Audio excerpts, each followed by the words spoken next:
दोस्तों, आज की यह सच्ची घटना राजस्थान के एक छोटे से शहर बीकानेर की है, जहां एक एसपी साहब कैदी बनकर जेल में पहुंचे। वहां पर एक दरोगा ने उन्हें थप्पड़ मारकर शौचालय साफ करवाया। इसके बाद जो कुछ हुआ, उसे सुनकर आप भी चौंक जाएंगे।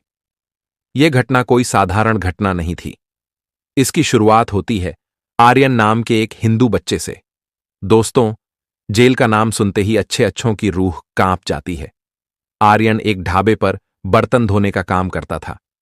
आर्यन के माता पिता बेहद गरीब थे और इतने सक्षम नहीं थे कि वे आर्यन को किसी अच्छे स्कूल में पढ़ा सकें। इसलिए आर्यन ढाबे पर बर्तन धोकर अपने माता पिता की देखभाल करता था और घर का खर्चा चलाता था। दोस्तों, एक दिन ऐसा हुआ कि आर्यन जिस ढाबे पर काम करता था, उसके मालिक ने आर्यन पर पैसे चुराने का झूठा आरोप लगा दिया। ढाबे के मालिक ने कहा कि आर्यन रोजाना गल्ले से 1,000 रुपये चुराकर अपने घर ले जाता है। लेकिन इस आरोप के पीछे की सच्चाई कुछ और ही थी। दरअसल आर्यन के मालिक की दुकान से पैसे आर्यन नहीं, बल्कि उसी मालिक का बेटा रोहित चुराता था। जब आर्यन ने यह बात अपने मालिक से कही, तो मालिक ने अपने बेटे से पूछने के बजाय आर्यन को पीटना शुरू कर दिया। वह आर्यन से कहने लगा, तेरी इतनी हिम्मत कैसे हुई जो तू मेरे बेटे को चोर कह रहा है? क्या मेरा बेटा चोर है? क्या मैं अपने बेटे को पैसे नहीं देता जो वह मेरे गल्ले से पैसे चुराएगा? इसके बाद मालिक ने आर्यन के खिलाफ थाने में झूठी रिपोर्ट दर्ज करवा दी और उसे जेल में बंद करवा दिया। दोस्तों, कुछ ही दिन हुए थे और आर्यन को चोरी के इल्जाम में 3 महीने की जेल की सजा होने वाली थी। लेकिन उसी जेल में संजीव वर्मा नाम के एएसपी साहब अपने पद पर तैनात थे। संजीव वर्मा बहुत ही करुणामय और कर्तव्यनिष्ठ अधिकारी थे। वे कभी भी हिंदू और मुस्लिम में फर्क नहीं करते थे। वे सभी धर्मों को समान मानते थे और उनका सम्मान करते थे। संजीव वर्मा मस्जिद में नमाज पढ़ने भी जाते थे और मंदिर में आरती करने भी।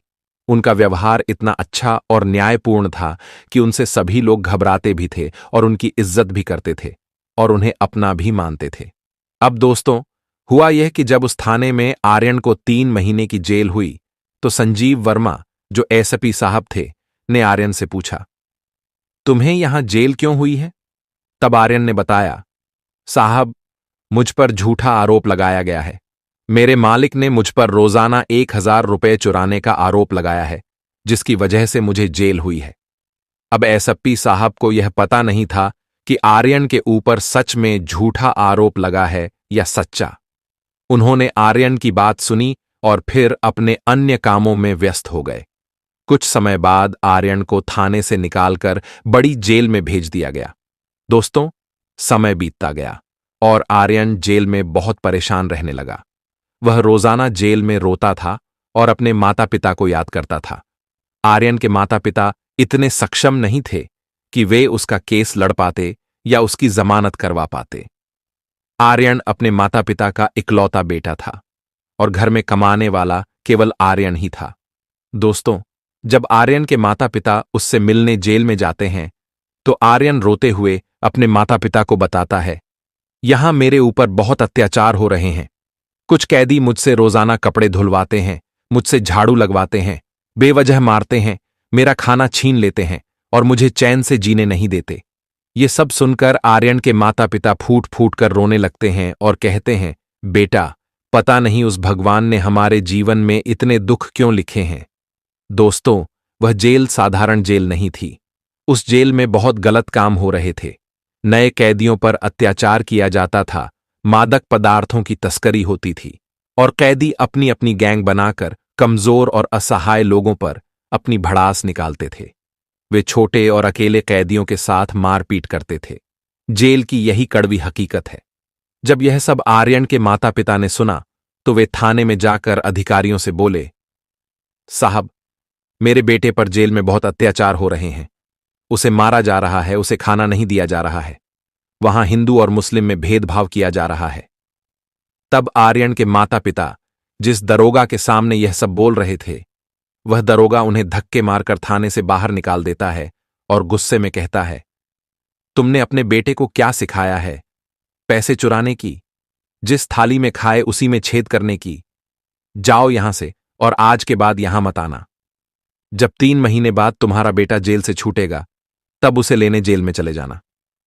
दोस्तों, जब दरोगा ने आर्यन के माता पिता का ऐसा अपमान किया, तो वे घर लौटकर बहुत रोए। अगले दिन आर्यन के माता पिता फिर से थाने गए और इस बार वहां एएसपी साहब बैठे थे।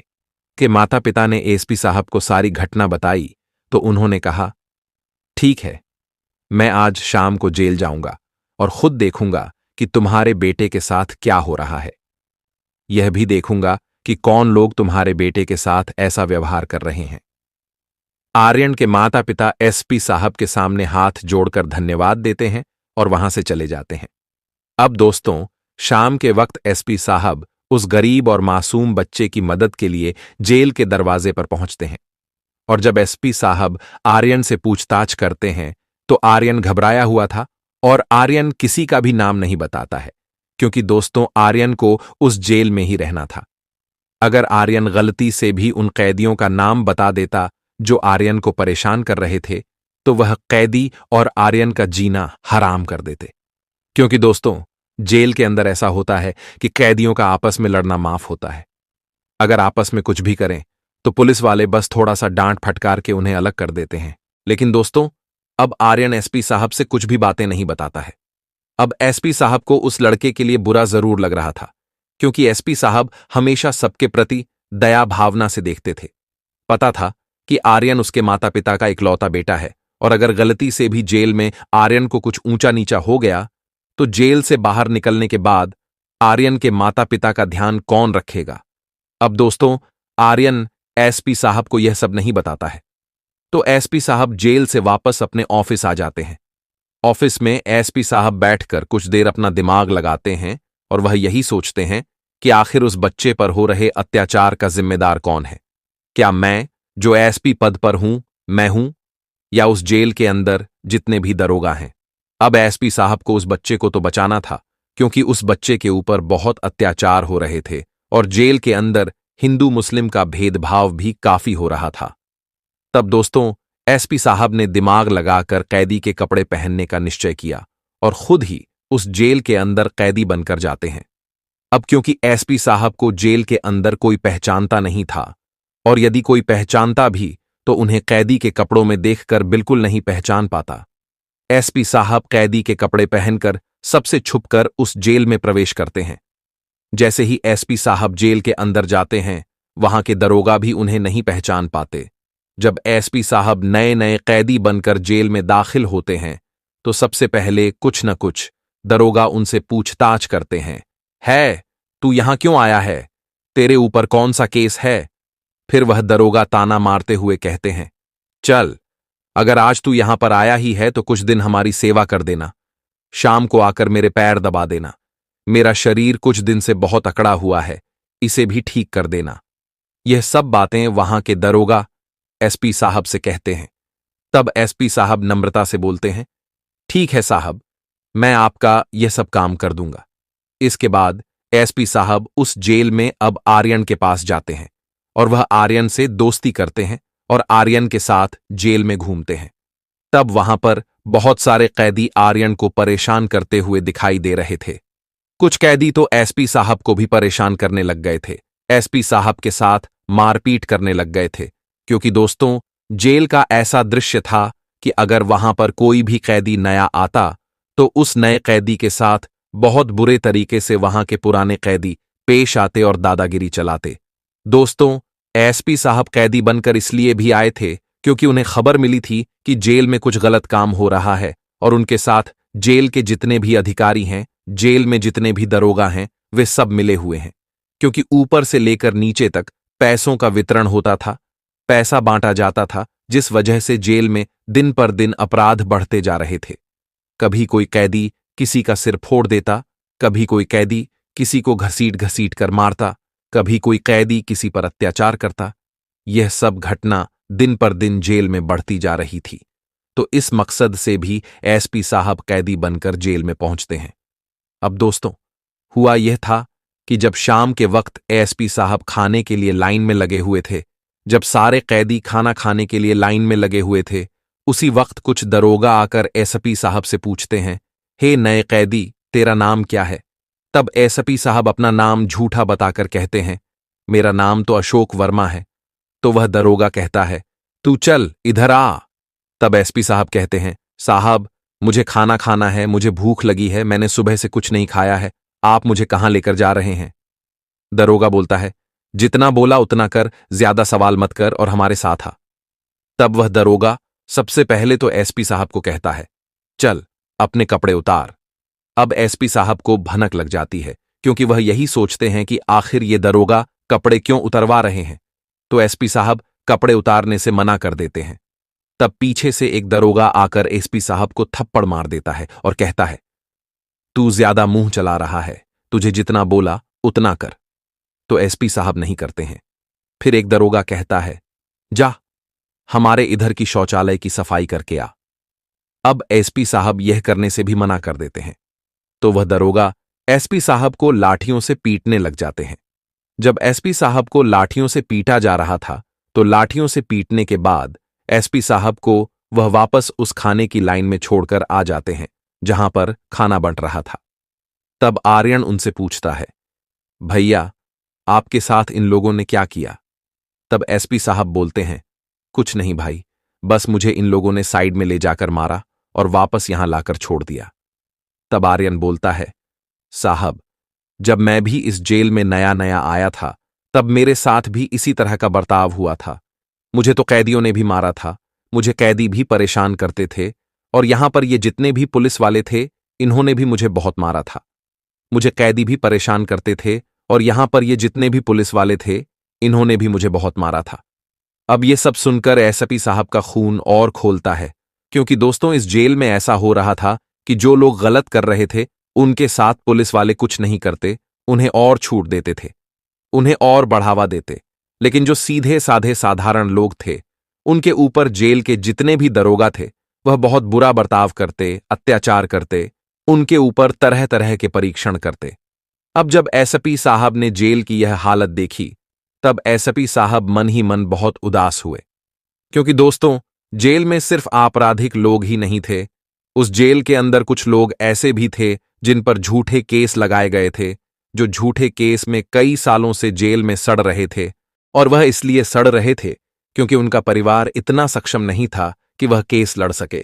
दोस्तों आज भी भारत के जेलों में ना जाने कितने लोग हैं जो बेकसूर हैं, जिनके ऊपर गलत इल्जाम लगाए गए, लेकिन उनके बावजूद भी उन्हें सजा मिल रही है, और जितने भी अपराधी थे जो सच साबित हुए थे, वह बाहर ही घूम रहे हैं। हमारे देश की कानून व्यवस्था आज भी इतनी कच्ची है कि कभी भी बिना निष्पक्ष जांच किए कई बार सही लोगों को जेल हो जाती है और बुरे लोग बाहर घूमते हैं। हमारे देश की कानून व्यवस्था आज भी इतनी कच्ची है कि कभी भी बिना निष्पक्ष जांच किए कई बार सही लोगों को जेल हो जाती है और बुरे लोग बाहर घूमते हैं। अब दोस्तों एसपी साहब जब यह सब दृश्य देखते हैं, तो एसपी साहब मायूस हो जाते हैं, और एसपी साहब खाना छोड़कर पुनः उन दरोगा के पास जाते हैं और बोलते हैं, आज तो तुम्हारी शामत आई है। आज तुमने जिस कैदी को मारा है, वह कैदी कौन है? जब तुम यह जानोगे तो तुम अभी मेरे पैर में गिड़गिड़ा नहीं लगोगे। तब वह जितने भी दरोगा थे, वह एसपी साहब को बोलते हैं, हे, कहीं का प्रधानमंत्री है क्या तू, या कहीं का मुख्यमंत्री है जो ऐसी बातें कर रहा है? चल जा यहां से, वरना एक बार फिर से तेरी पिटाई कर देंगे। तब एसपी साहब वहां पर जोर जोर से हंसने लगते हैं, और एसपी साहब उस जेल के जो मुख्य अधिकारी थे, जिनके अंदर सारे दरोगा जेल के काम करते थे, उस मुख्य अधिकारी को बुलाया। जैसे ही उस मुख्य अधिकारी को एसपी साहब ने अपनी असली पहचान बताई, यह दृश्य देखकर वहां जितने भी दरोगा थे, जितने भी कैदी थे, वे घबरा गए थे, क्योंकि उन दरोगा और कैदियों को यह पता था कि हमने जिस इंसान के साथ गलत बर्ताव किया, गलत चीजें की, मारपीट की, वह कोई साधारण इंसान नहीं था, वह एसपी साहब था। अब जब एसपी साहब अपना असली रूप उन सबको बताते हैं, तो सब लोग एसपी साहब के पैरों में गिड़गिड़ा नहीं लगते, और जितने भी दरोगा थे, वह सब घुटने के बल बैठकर एएसपी साहब से माफी मांगने लगते हैं। साहब, मुझे माफ कर दो, मुझे नहीं पता था कि आप एएसपी साहब हैं। अगर कोई हमें बता देता कि आप एएसपी साहब हैं, तो हम आपके लिए यहां पर बहुत अच्छी व्यवस्था रखते हैं, आपके लिए रोजाना बाहर से खाना मंगवाते हैं, आपके लिए टीवी वाला रूम आपको देते हैं, जिसमें रूम, पंखा और फ्रिज सब कुछ हो, तब एसपी साहब कहते हैं, मैं यहां कोई अपराध करके नहीं आया हूं, न ही मैंने कोई क्राइम किया है। मैं यहां सिर्फ इसलिए आया हूं क्योंकि मुझे जानकारी मिली थी कि इस जेल में कुछ अवैध गतिविधियां हो रही हैं, जेल में कैदियों पर अत्याचार हो रहे हैं और नए कैदियों के साथ मारपीट और दुर्व्यवहार हो रहा है। इसलिए मैंने अपनी आंखों से यह सब देखने का निर्णय लिया और रंगे हाथ इन सब को पकड़ने आया हूं। तब वहां जितने भी दरोगा थे वे सब एसपी साहब से माफी मांगने लगते हैं और जेल के अधिकारी भी एसपी साहब से माफी मांगने लगते हैं। साहब, हमें माफ कर दीजिए, हमें नहीं पता था कि आप एसपी साहब हैं। तब एसपी साहब कहते हैं, आखिर तुम चाहते क्या हो? यहां लोग सुधारने आते हैं, न कि गलत काम करने। हमारा मुख्य उद्देश्य जेल बनाने का यही है कि लोगों को यह समझ में आए कि बाहर की जिंदगी और जेल की जिंदगी क्या होती है और बाहर जाने के बाद लोग अपने जीवन को कैसे सुधारें। लेकिन तुम ही बुराइयों को बढ़ावा दे रहे हो। जेल में सभी कैदियों के साथ बुरा बर्ताव कर रहे हो और कैदी भी कुछ गलत कर रहे हैं, तो उन्हें सुधारने के बजाय तुम उन्हें भी बढ़ावा दे रहे हो। क्या इस तरह से तुम हमारे देश का आपराधिक प्रतिशत कम करोगे? क्या इस तरह हमारा देश महान बनेगा? क्या इस तरह हमारा देश सुधरेगा? अब एसपी साहब कहते हैं, क्या तुम्हें पता है कि इस जेल में कितने लोग ऐसे हैं जिन पर झूठे आरोप लगाए गए हैं? अगर तुम उनके साथ भी ऐसा ही बर्ताव करोगे तो जब वे बाहर जाएंगे तो क्या करेंगे? क्या कहेंगे लोगों से? सारे दरोगा और एसपी साहब से माफी मांगने लगते हैं और जितने भी जेल में अधिकारी थे उन सभी दरोगाओं को एसपी साहब निलंबित करवा देते हैं। साथ ही जेल के अधिकारियों को भी निलंबित करवा दिया जाता है, क्योंकि उस जेल के अंदर माहौल खराब करने वाले कैदी नहीं थे, बल्कि वे सभी दरोगा थे जो बुरे कामों को बढ़ावा दे रहे थे, उन्हें सपोर्ट कर रहे थे। दोस्तों, अब एसपी साहब के साथ जो साहिल था वह साहिल एसपी साहब को सलाम करने लगता है और कहता है, साहब, अगर आप आज जेल में नहीं आते तो पता नहीं मेरे जैसे मासूम और सीधे कैदियों की क्या हालत होती। क्योंकि एसपी साहब को यह तो पता था कि आर्यन गुनहगार नहीं है, आर्यन को झूठे आरोपों में फंसाया गया है। जब एसपी साहब जेल में कैदी बनकर आ रहे थे तब उन्होंने ढाबे की टपरी के मालिक के बेटे नारायण से मिलकर यह सच्चाई भी जानी थी कि पिताजी के गल्ले से पैसे आर्यन नहीं बल्कि वह खुद चुराता था। उसे गेम खेलने की लत लग गई थी और उस गेम में वह रोजाना पैसे लगाकर खेलता था। लेकिन कहते हैं ना, भगवान किसी न किसी रूप में मदद करता है और आर्यन के लिए एसपी साहब भी उसी रूप में मददगार बने थे। आर्यन जैसे कई निर्दोष लोग उस जेल में थे जो एसपी साहब को देखकर नतमस्तक हो जाते हैं। अब आप यह सोच रहे होंगे कि जब जेल में इतने सारे सरल और बिना अपराध वाले लोग थे तो एसपी साहब उन्हें रिहा क्यों नहीं करवाते? दोस्तों, यह बहुत मुश्किल है, क्योंकि उन लोगों के खिलाफ जो सबूत चाहिए होते हैं कई बार वे सबूत नहीं मिल पाते, जिसकी वजह से ऐसे लोगों को बिना किसी क्राइम के जेल में रहना पड़ता है। अब दोस्तों, इस घटना के बाद पूरे शहर में इस घटना की चर्चा हुई। आप कमेंट बॉक्स में हमें अवश्य बताएं कि आपको यह घटना कैसी लगी। और दोस्तों, इस घटना के बाद उस जेल में कुछ भी गलत काम नहीं हुआ। सारे कैदी व्यवस्थित रहने लगे और एसपी साहब सारे कैदियों को यह भी बोलकर आए थे कि अगर मुझे पता चला कि इस जेल में कुछ गलत काम हो रहा है तो मैं उन्हें ऐसी सजा दूंगा जो सजा उन्होंने सपने में भी नहीं सोची होगी। यह घटना दिखाती है कि एक व्यक्ति का सही रास्ते पर चलने और इंसाफ करने का इरादा समाज के लिए कितना महत्वपूर्ण हो सकता है। एसपी साहब ने अपनी निष्ठा और ईमानदारी से एक ऐसा बदलाव लाया जो उस जेल में कैदियों और अधिकारियों दोनों के लिए एक सीख बन गया। और आगे एसपी साहब के द्वारा किए गए इस साहसिक कदम ने न केवल जेल के माहौल को सुधारा बल्कि समाज में भी एक सकारात्मक संदेश भेजा। उन्होंने यह साबित कर दिया कि अगर किसी का इरादा मजबूत हो और वह ईमानदारी से काम करे तो वह किसी भी भ्रष्ट व्यवस्था को सुधार सकता है। उनके इस कदम के बाद जेल में सुधार की प्रक्रिया शुरू हो गई। पहले जो कैदी डर और उत्पीड़न का सामना कर रहे थे, अब वे राहत महसूस करने लगे। अधिकारियों और कर्मचारियों को भी यह समझ में आया कि उनकी जिम्मेदारी सिर्फ कैदियों को सजा देना नहीं बल्कि उनका सही मार्गदर्शन करना और उनके सुधार की दिशा में काम करना है।